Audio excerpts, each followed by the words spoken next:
In the book of John, chapter 12, verses 49 and 50. Babasahin ko sa Tagalog. Sa Tagalog. Sabi ni Hesukristo, hindi kasi ako nagsalita para sa sarili ko. Ang Ama na nagpadala sa akin ang nag-utos kung ano ang sasabihin at ipapahayag ko. Alam kong ang mga utos niya ay nagbibigay ng buhay na walang hanggan. Kaya ang sinasabi ko ay yung sinasabi ng aking Ama.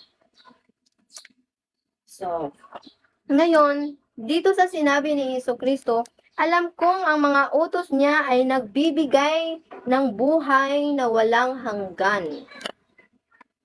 So ngayon, gusto kong malaman nyo, kayong mga leader ng Kristiyano. Lahat ng mga pastor sa buong mundo, all the pastors in the whole world, all Christian leaders, makinig kayo. Please listen.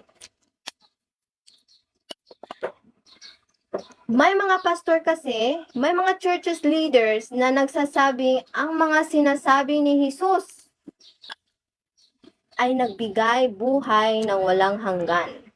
So si Hesukristo pala ang may kapangyarihan na magbigay ng walang hanggan. Samantalang si Jesus ay nagsasabing ang mga utos na inutos ng Ama, ang mga sinasabi ng Ama na sinasabi ko, ang mga inuutos ng Ama na sinasabi ko ang siyang nagbigay buhay ng walang hanggan. Ngayon, the question will arise. Ito yung question.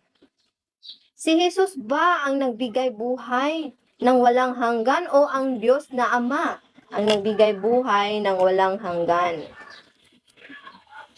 So dito, sinasabi ni Jesus na ang mga utos ng Diyos na Ama, ang mga utos ng banal na Ama ang siyang nagbigay buhay. Hindi siya ang nagbigay buhay.